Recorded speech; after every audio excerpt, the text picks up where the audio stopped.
ආයුබෝවන් ඔබෙක් වනේ රූපවාහිනී ප්‍රධාන ප්‍රවෘත්ති ප්‍රකාශය සමග මම සුනේත්‍රා කුමාරේ මම සම්බන්ධ ආවාංශ ප්‍රථමයෙන් ප්‍රධාන ප්‍රවෘත්ති ශීර්ෂ පාඨ ලෝක ළමා දිනයේදී ජනපදගෙන් පුස්තකාල පහසුකම් ආරක්ෂාවට අදාළ ජාතික ප්‍රතිපත්තියක් සැකසුණු බවට තමන් දැන සිටියේ නැතැයි පූජිත් ජයසුන්දර කියයි. ස්වාභාවික සම්පත් රැක ගැනීමට හා තිරසර කළමනාකරණයට ශ්‍රී ලංකාව කැපවන බව ජනපති පවසයි. සෑම පළාතකම ළමා රෝහලක් ඉදිකිරීමට කැපවන බවට අගමැතිගෙන් සහතිකයක්. ශාසන ඉතිහාසයේ වැදගත් සිදුවීම් රැසකට මුළු අදී වප්පුර 15ක පොහොය අදයි. වප්පොහොය සමග කටින චීවර පූජා සමයද ආරම්භ වනවා. බුදුරජාණන් වහන්සේ තව්තිසා දෙව්ලොවට වැඩම කර මාතෘ දිව්‍ය රාජයාට අභිධර්මයේ දේශනා කොට දඹදිව සංකස්සපුරයට වැඩම කොට මහ පෙළහර පෑවේ අදවැනි දිනක බව ශාසන ඉතිහාසයේ සඳහන්. ඉන්දියාවේ ජයශ්‍රී මහා බෝධීන් වහන්සේගේ ශාඛාවක් මෙරටට වැඩම කරවීමට පියවර ගැනුණේද වප්පොහොය දිනකයි. ශ්‍රී ලංකාව දහම් දිවයිනක් කළ අනුබුදු මිහිඳු මහරහතන් වහන්සේගේ පරිනිර්වාණය සහ අරිට්ඨ මහරහතන් වහන්සේ ථූපාරාමේදී විනය පිටකය සංගායනා කිරීමද වප්පොහොය හා බැඳුණු ඓතිහාසික සිදුවීම් අතර වනවා. ආදිශීල සංඛ්‍යාත භික්ෂුන් වහන්සේගේ වස් පවාරණය කරන්නේද වප්පොහොයත් සමගයි.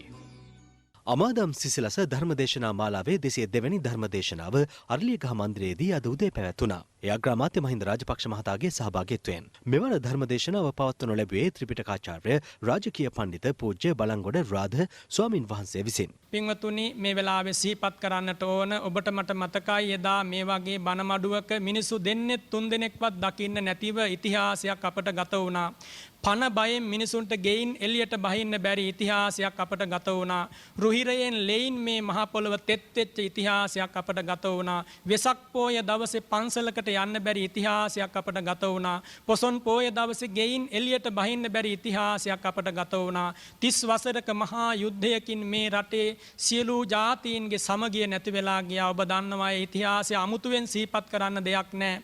හැබැයි ඒ අවාසනාවන්ත යුගයේ නිමා කරන්නට පෙර අපේ ජාතියේ පිනට පහළ වූ මේ පින්වත් අගමැතිතුමා එදා ජනාධිපතිතුමා හැටියට ඉන්න කාලේ අභීත තීරණ අරගෙන දැන් වර්තමානයේ ජනාධිපතිතුමා ගෝඨාභය රාජපක්ෂ මැතිතුමා සමග එකතු වෙලා ත්‍රිවිධ හමුදාව පොලිසියේ සහයෝගය ඇතිව අභීතව සටන් කරලා අපේ ජාතියට අපේ රටට නිදහස ලබා දුන්න හැටි අපි මේ වෙලාවේ කෘතවේදීත්වයෙන් සිහිපත් කරනවා. බුදුපුත් සුරක්ෂා සෞඛ්‍ය ආරක්ෂණ හිමිකම් ප්‍රදානය කිරීමේ සමාරම්භක උත්සවය අග්‍රාමාත්‍ය මහින්ද රාජපක්ෂ මහතාගේ ප්‍රධානත්වයෙන් අරලියගහ මන්දිරයේදී අද පැවැත්වුණා. ස්වාමින් වහන්සේ 15000ක් ආවරණය වන පරිදි බුදුපුත් සුරක්ෂා වැඩසටහන ක්‍රියාත්මකයි. සමාරම්භය සංකේතවත් කරමින් භික්ෂුන් වහන්සේ කිහිප නමක් උදෙසා අග්‍රාමාත්‍යවරයාතින් හිමිකම් ප්‍රදානය කෙරුණා. සෞඛ්‍ය ආරක්ෂණ වැඩසටහනට බුද්ධ ශාසන අරමුදලෙන් රුපියල් මිලියන 40ක මුදලක් ආරම්භයේදී ප්‍රදානය කිරීමට මහින්ද රාජපක්ෂ මහතා උපදෙස් දුන්නා. ඊට රජයෙන් තවත් රුපියල් මිලියන 50ක දායකත්වයක් ලබා දී තිබෙනවා. මේ දක්වා පරිත්‍යාගශීලීන්ගෙන් රුපියල් 73 ලක්ෂයක මුදලක්ද ලැබී ඇතැයි අග්‍රාමාත්‍ය කාර්යාලය සඳහන් කළා. ශ්‍රී ලංකා අමරපුර මහානිකායේ උත්තරීතර මහානායක අග්ගමහා පණ්ඩිත මහෝපාධ්‍යාය අතිපූජ්‍ය කොටුගොඩ ධම්මාවාස නාහිමියන්ට සෙත්පතා ගල්කිස්ස ධර්මපාලාරාම විහාරස්ථානයේදී බෝධි පූජා පින්කමක් ඊයේ පැවැත්වුණා.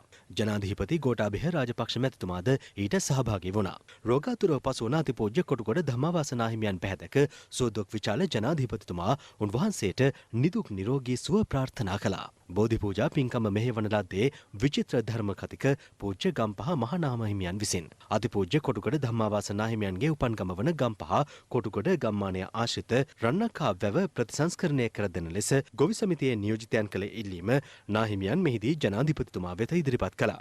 සිවිල් ආරක්ෂක බලකායේ අධ්‍යක්ෂ ජනරාල් රිය අද්මිරාල් ආනන්ද පීරිස් මහතා සහ විහාරස්ථ දායක සභාවේ සමාජිකයන් ඇතුළු පිරිසක් මේ අවස්ථාවට එක්ව සිටියා.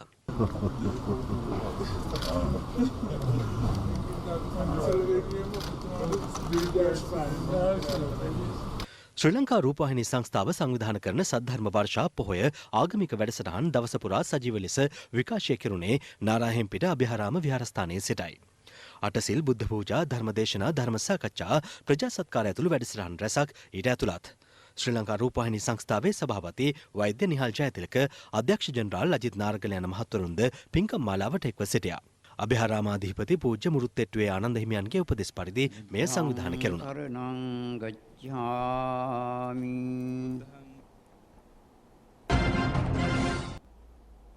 ලෝක ළමා දිනය සහ වැඩිහිටි දිනය අදට යෙදී තිබෙනවා. දිස්ත්‍රික්ක 5ක දරුවන් සඳහා පුස්තකාල පහසුකම් ලබා දෙමින් ජනාධිපති ගෝඨාභය රාජපක්ෂ මැතිතුමාද ලෝක ළමා දිනය සැමරීමට එක් වුණා. ලෝක ළමා දිනය සැමරෙන ඔක්තෝබර් 1 වෙනිදායින් කියවීමේ මාසය ආරම්භ වනවා. ඊට සමගාමීවයි ජනාධිපති කාර්යාලයේදී ජනාධිපති ගෝඨාභය රාජපක්ෂ මැතිතුමා විසින් මෙම පුස්තකාල ලබා දීම සිදු කළේ.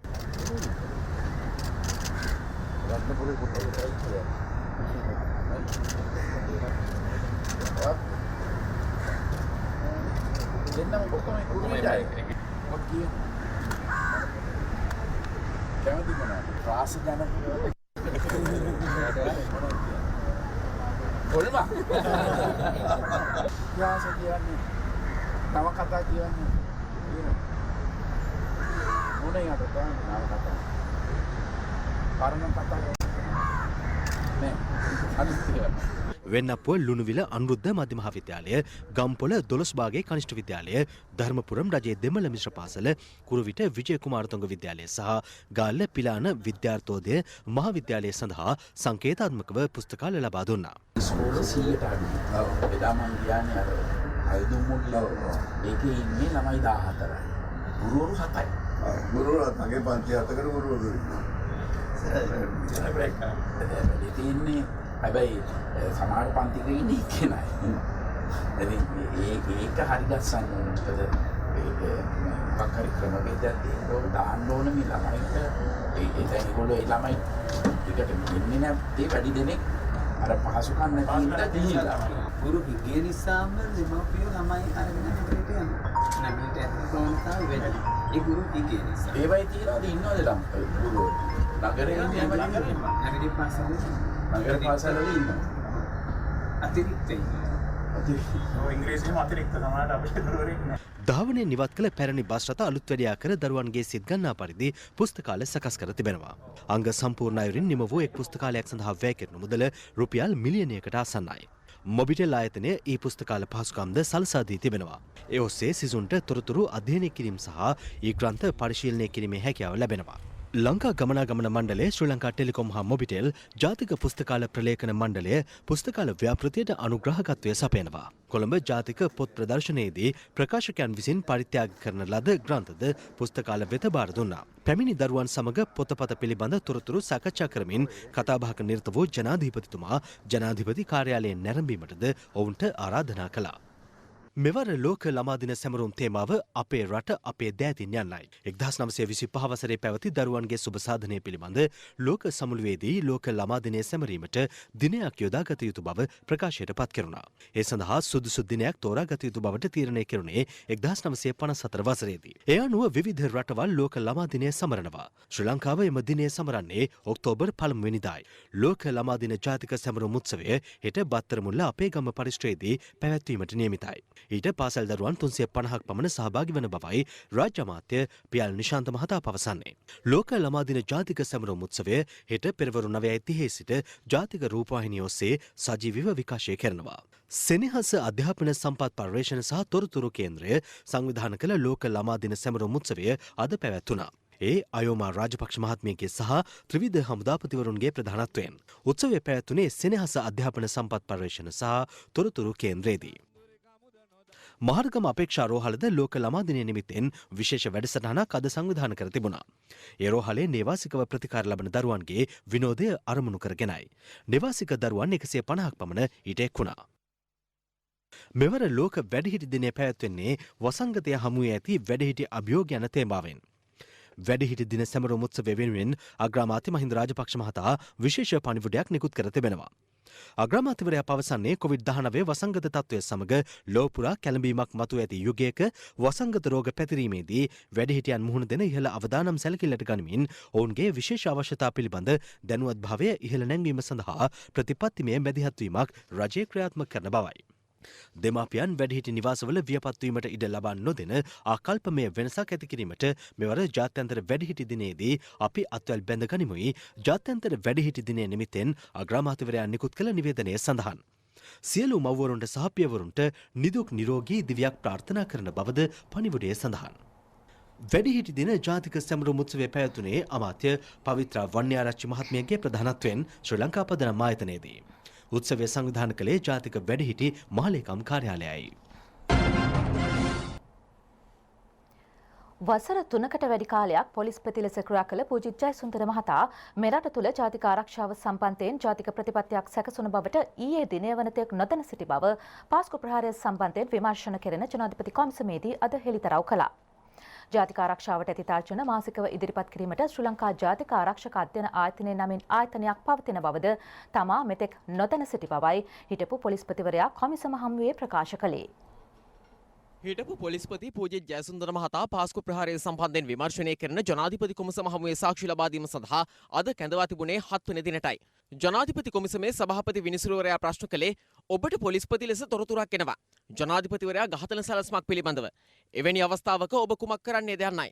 ඊට පිළිතුරු දෙමින් පූජිත් ජයසුන්දර මහතා කියා සිටියේ ඒ බුද්ධි තොරතුර මොන තත්වයක තිබුණත් කෙසේ හෝ පිළිගත්තත් නැතත් ජනාධිපතිවරයාට ඉදිරිපත් කරනවා. ජනාධිපතිවරයාට බැහැනේ තනියෙන් ආරක්ෂාව සලසගන්න. ඔබ තොරතුරු දුන්නට පස්සේ මොකද කරන්නේ?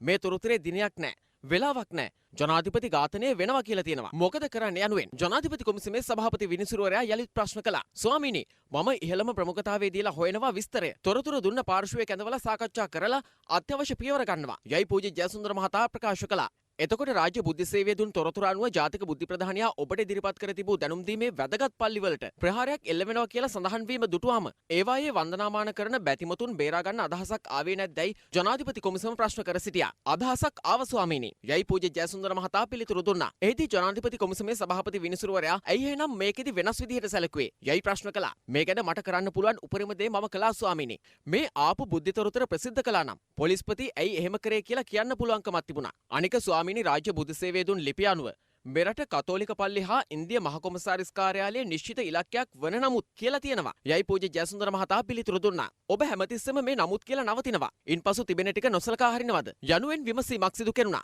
ඊට පිළිතුරු දෙමින් පූජ්‍ය ජයසුන්දර මහතා නෑ ස්වාමීනි, නොසලකා හැරියේ නැහැ යනුවෙන් ප්‍රකාශ කළා. ජනාධිපති කොමිසමේ සභාපති විනිසුරුවරයා විමසා සිටියේ ඔබ ඒ වෙලාවේ නොසලකා හැරියද දන්නේ නැහැ. ඒකයි ඇහුවේ. අනේ නෑ ස්වාමීනි, නමුත් කියලා ඊට පස්සේ තියෙනවා. සහරාන් අන්‍යාගමිකයන් මරා දැමිය යුතු බවට සිය අනුගාමිකයින් අභිප්‍රේරණය කරමින් සමාජ ජාල මාධ්‍ය ඔස්සේ අදහස් පතුරවා හැර ඇත කියලා. දැන් ඔබ කියන්නේ ඕක තහවුරු නොකළ තොරතුරක් කියලාද? නමුත් වචනයෙන් පස්සේ කියවෙනවා නේද සහරාන් හෂීම් ගැන තොරතුරු මීට පෙර ලබා දී තිබෙනවා කියලා. සභාපති විනිසුරුවරයා විමසනු ලැබුවා. අදාළ බුද්ධි තොරතුරේ තියෙනවා නම් තමයි ස්වාමීනි පුද්ගලයන් ගැන.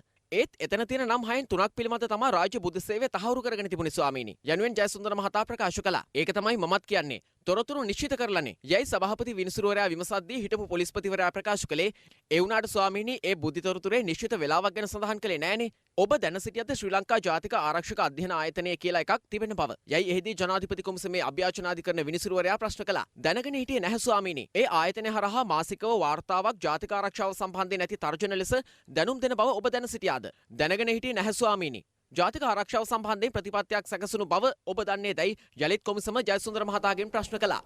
සත්‍ය වශයෙන්ම දැනගෙන හිටියේ නැහැ ස්වාමීනි. මේ කොමිසමේ එවැනි සාක්ෂියක් ඊයේ ප්‍රකාශ කෙරුණා.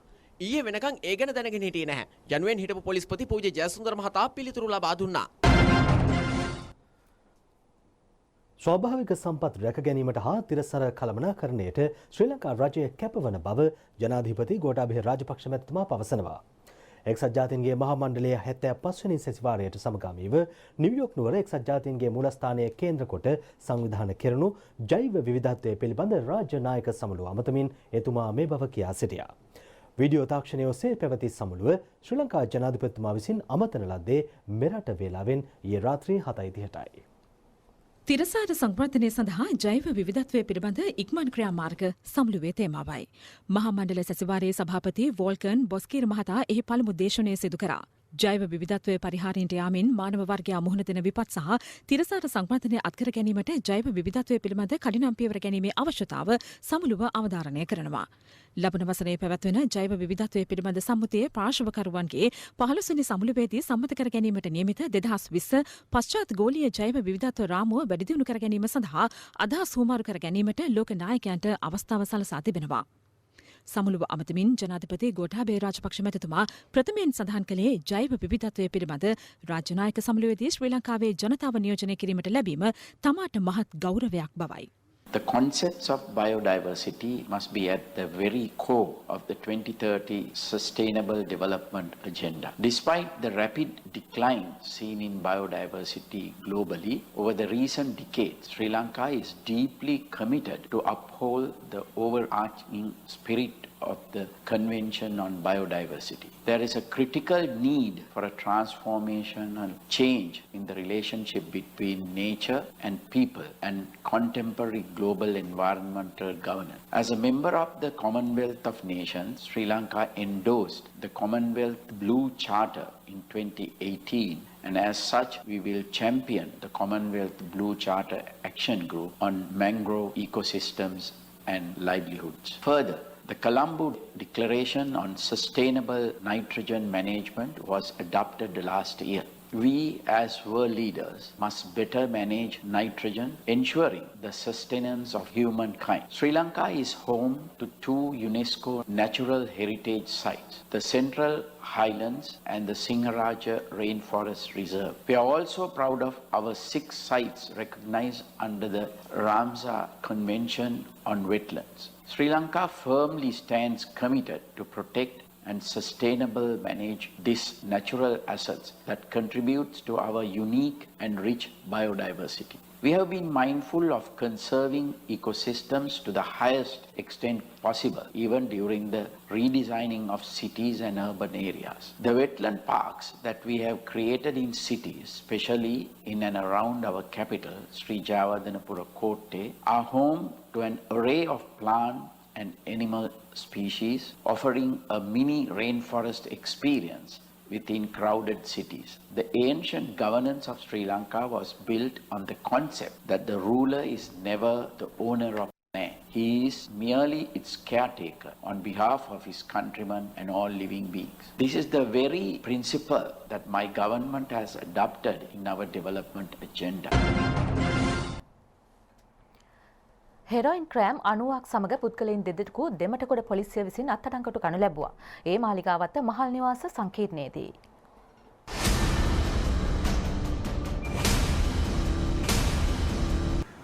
එම නිවාස සංකීර්ණයේ දිසානායක මහල් නිවාසය අසලදී දෙදෙනෙකු සැකකටයුතු අන්දමින් හැසිරෙනු නිරීක්ෂණය කළ පොලිසිය ඔවුන් අත්අඩංගුවට ගෙන පරීක්ෂා කිරීමේදී හෙරොයින් සොයා ගැනීමට හැකි වී තිබෙනවා. සැකකරුවන් දෙදෙනා මහා පරිමාණ මද්‍රව්‍ය ජාවාරම්කරුවන් සමග සබඳතා පවත්වන බවට සැක කරන බවයි පොලිසිය පවසන්නේ. හෙරොයින් ග්‍රෑම් 13ක් සමග සැකකරුවන් සිව් දෙනෙකු හෝමාගම නගරයට නුදුරු ඉඹුලකන්ද සහ පින්කෙත ප්‍රාර යන ප්‍රදේශවලදී අද උදේ අත්අඩංගුවට ගෙන තිබෙනවා. පැටලීම සිදු කර ඇත්තේ හෝමාගම පොලිසියට ලැබුණු තොරතුරකට අනුවයි. හෝමාගම මීගොඩ උඩගෙවත්ත ප්‍රදේශයේදී කේරළ ගංජා කිලෝග්‍රෑම් 18කට වැඩි ප්‍රමාණයක් සමග පුද්ගලයෙකු පොලිස් අත්අඩංගුවට ගනු ලැබුවා. පැටලීම සිදු කළේ නුගේගොඩ කොට්ටාශ දූෂණ මර්ධන ඒකකයයි. දේවල පදිංචිකරුවක වන සැකකරු මීගොඩ ප්‍රදේශයේ කුලී නිවසක රැඳී සිටිමින් ජාවාරම සිදු කර ඇතැයි හෙළි වී තිබෙනවා. හෙරොයින් හා අයිස් මද්‍රව්‍ය සමග සැකකරුවන් දෙදෙනෙකු ගල්කිස්ස පොලිස් අපරාධ විමර්ශන කාර්යාංශය විසින් අත්අඩංගුවට ගෙන තිබෙනවා. හෙරොයින් මිලිග්‍රෑම් 2100ක් සහ අයිස් ග්‍රෑම් 10ක් පොලිසිය බහරයට ගෙනුණා. සැකකරුවන් දෙහිවල ඕපන් පෙතිස සහ කවුඩාන පාරේ පදිංචිකරුවන්.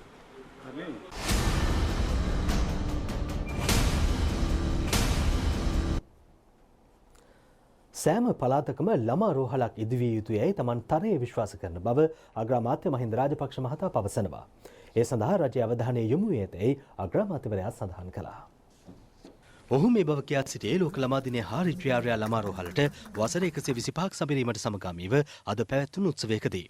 එය සංවිධානය කෙරුණේ මහල් 9කින් යුත් දැඩි සත්කාර හා ශල්‍ය වාට්ටු සංකීර්ණයට මුල්ගල් තැබීමට සහ ඇටමිදුළු බද්ධ කිරීමේ ඒකකය හා නව ශල්‍යාගාර සංකීර්ණය විවෘත කිරීම වෙනුවෙන්. අග්‍රාමාත්‍යවරයා හා ශිරන්ති රාජපක්ෂ මැතිනිය ලෝක ළමා දිනයට සමගාමීව දරුවන්ට ත්‍යාග ප්‍රදානය කළා.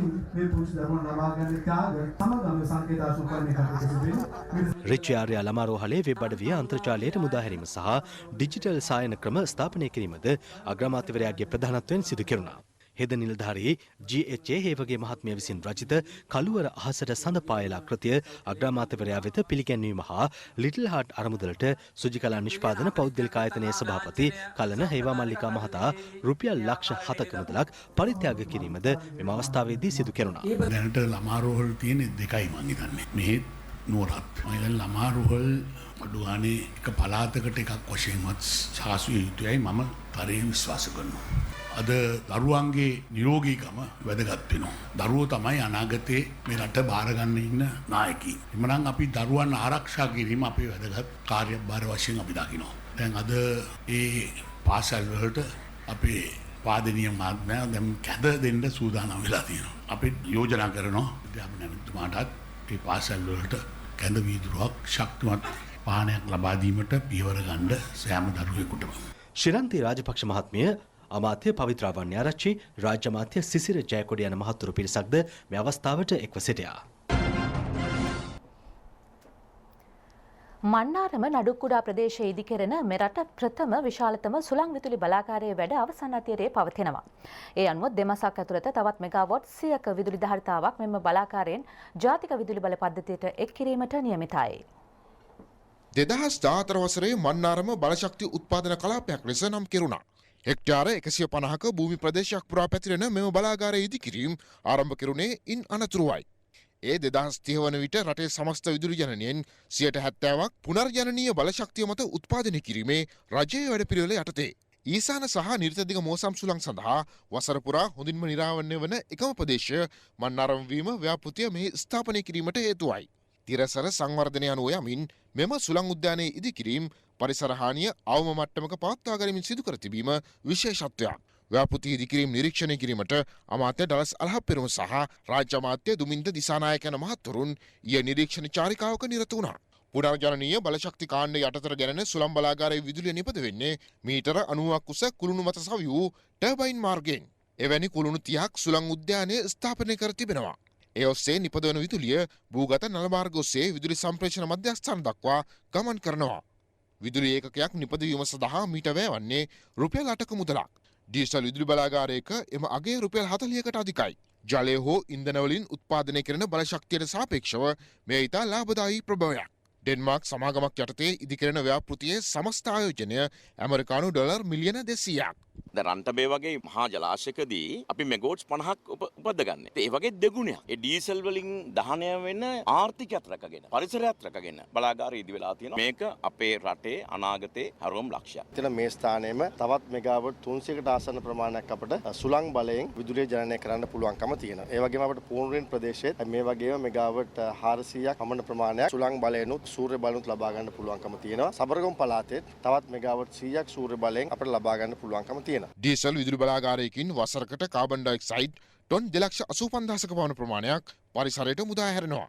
සුළං බලාගාරයකින් එවැනි කාබනික අපද්‍රව්‍ය මුදා හැරීම පවතින්නේ බිඳුවක අගයල් ලෙසයි. සංක්‍රමණික පක්ෂීන් මෙරටට ඇතුල් වන ප්‍රධාන දොරටුවක් වශයෙන් තමයි මන්නාරම මේ ප්‍රදේශය සැලකෙන්නේ. එම නිසා මේ ව්‍යාපෘතිය සැලසුම් කිරීමේදී ඒ පිළිබඳ විශේෂ අවධානයක් යොමු කර තිබෙනවා.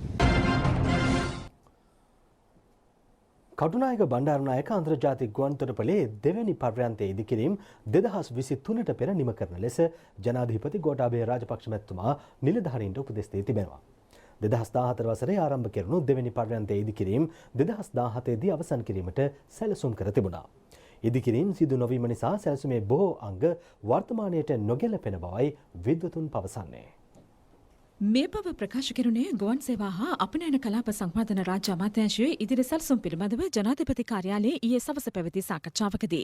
කොවිඩ් වසංගතයත් සමග අන්තර්ජාතික ගුවන් ගමන් අඩාලවීමෙන් ගුවන් තොටුපළ හා ගුවන් සේවාවන්ට බලපෑ අහිතකර තත්ත්වය හමුවේ ඉදිරියට ගත යුතු ක්‍රියාමාර්ග පිළිබඳව මෙහිදී දීර්ඝ ලෙස සාකච්ඡා කෙරුණා. ජනාධිපතිතුමා අදාළ අංශ වෙත උපදෙස් දුන්නේ ගුවන් තොටුපළ කාර්යයන් අඩපණව තිබීම ප්‍රයෝජනයටගෙන දිවා රාත්‍රී වැඩ කර ඉදිකිරීම් කඩිනමින් අවසන් කරන ලෙසයි. ආර්ථික පුනර්ජීවනය පිළිබඳ ජනාධිපති කාර්යසාධක බලකායේ ප්‍රධානී බැසිල් රාජපක්ෂ මහතා මෙහිදී කියා සිටියේ බණ්ඩාරනායක ගුවන්තොටුපළේ දෙවැනි පර්යන්තය සියලු තාක්ෂණික පහසුකම් සහිතව සුහුරු ගුවන් පර්යන්තයක් ලෙස සංවර්ධනය කළ යුතු බවයි. දෙවැනි පර්යන්තයේ ඉදිකිරීම අවසන් වීමත් සමග වසරකට ගුවන් මගින් මිලියන 15කට අධික සංඛ්‍යාවකට සේවා හා මෙහෙයුම් පහසුකම් සැපීමට අපේක්ෂිතයි. පිටවීමේ සහ පැමිණීමේ පර්යන්ත අංශු දෙකක් ලෙස ක්‍රියාත්මක වීමද ඒ සමගම ආරම්භ කරනවා. ඊගේට් පහසුකම් ඔස්සේ මගීන්ට කාර්යක්ෂම සේවාවක් සැලසීමටයි පියවරගෙන ඇත්තේ. ඊට සමගාමීව වාහන නැවතුම් අංගනයද ගුවන් තොටුපළට යාබද භූමියක ඉදිකරනවා. මත්තල ගුවන්තොටුපළ ජනවාරි සිට මේ දක්වා ගුවන් මෙහෙයුම් 270ක් සිදු කර ඇති අතර ඉන් සේවාව ලැබූ මගින් සංඛ්‍යාව 12000කට අධිකයි. ශ්‍රී ලංකන් ගුවන් සේවය මත්තල ගුවන්තොටුපළේ සිට ඉදිරියේදී සතියකට ගුවන් වාර 7ක් ක්‍රියාත්මක කිරීමටද සැලසුම් කර ඇති බව සාකච්ඡාවේදී ප්‍රකාශ කෙරුණා. ගුවන් කාර්ය මණ්ඩලය සඳහා මත්තල ගුවන්තොටුපළාවට සියලු පහසුකම් වලින් යුත් හෝටල් පහසුකම් සැපීම සාකච්ඡාවට බඳුණු තවත් කරුණක්. රත්මලාන ගුවන්තොටුපළද නවීන තාක්ෂණික පහසුකම් සහිතව පුළුල් කිරීමට සැලසුම් කර තිබෙනවා. මධ්‍යම පළාත කේන්ද්‍ර කරගනිමින් සඳතැන්න සීතායලිය සහ දිගන අභ්‍යන්තර ගුවන් මෙහෙයුම් ප්‍රවර්ධනය කෙරෙහිද විශේෂ අවධානය යොමු කෙරුණා. සිවිල් ගුවන් සේවා අධිකාරිය සහ ශ්‍රී ලංකන් ගුවන් සේවය ඒකාබද්ධව ගුවන් නියමුවන් පුහුණු කිරීම සඳහා පාසලක් ආරම්භ කිරීමට සැලසුම් කරන ලෙසද ජනාධිපතිතුමා අදාළ අංශ වෙත උපදෙස් ලබා දුන්නා. එතුමා පෙන්වා දුන්නේ එහි විදෙස් සිසුන්ටද අවස්ථාව සැලසිය හැකි බවයි. සාකච්ඡාවේදී දිවයිනේ ආයෝජන කලාපවල වත්මන් තත්ත්වය සහ ඉදිරි සැලසුම් පිළිබඳව විමර්ශනය කෙරුණු අතර නව ආයෝජන අවස්ථා හඳුනා ගනිමින් විදෙස් ආයෝජකයන් ආකර්ෂණය කරගත යුතුව ඇතැයිද ජනාධිපතිතුමා සඳහන් කළා. ආයෝජන මණ්ඩලයට මේ වන විට ලැබී ඇති ආයෝජන අවස්ථා කඩනමින් ක්‍රියාවට නංවන ලෙස බැසිල් රාජපක්ෂ මහතා උපදෙස් දුන්නා. අමාත්‍ය ප්‍රසන්න රණතුංග, රාජ්‍ය අමාත්‍ය ඩී.වී. චානක, ජනාධිපති ලේකම් පී.බී. ජයසුන්දර යන මහත්වරුන්ද කැබිනට් හා රාජ්‍ය අමාත්‍යාංශවල ලේකම්වරුන් ඇතුළු පිරිසක්ද සාකච්ඡාවට එක්ව සිටියා. රාජ්‍ය ළමා චිත්‍ර උළෙලේ සහතිකපත්‍ර ප්‍රදානෝත්සවය නෙළුම් පුකුණ රංගහලේදී අද පැවැත්වුණා. ඒ අග්‍රාමාත්‍ය මහින්ද රාජපක්ෂ මහතාගේ ප්‍රධානත්වයෙන්. අන්තර්ජාතික ළමා දිනයට සමගාමී වයි මෙය සංවිධානය කෙරුණේ. රාජ්‍ය ළමා චිත්‍ර උළෙලට නිර්මාණ 3000ක් පමණ ලැබී තිබුණා. ඉන් ජයග්‍රහණය ලැබූ නිර්මාණ 115ක් අද සම්මානයට පාත්‍ර වුණා.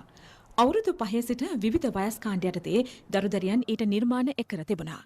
බුද්ධ ශාසන ආගමික හා සංස්කෘතික කටයුතු අමාත්‍යාංශය, සංස්කෘතික කටයුතු දෙපාර්තමේන්තුව, ශ්‍රී ලංකා කලා මණ්ඩලය හා රාජ්‍ය දෘශ්‍ය කලා අනුමණ්ඩලය එක්වයි උළෙල සංවිධානය කළේ.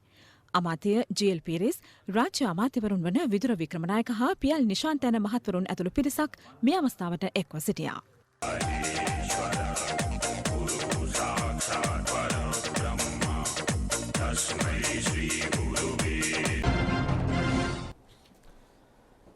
ඉදිරි සිව්වසර ඇතුළත මොරගහකන්ද ව්‍යාපෘතියෙන් උතුරට ජලය ලබා දෙන බව අමාත්‍ය චමල් රාජපක්ෂ මහතා පවසනවා.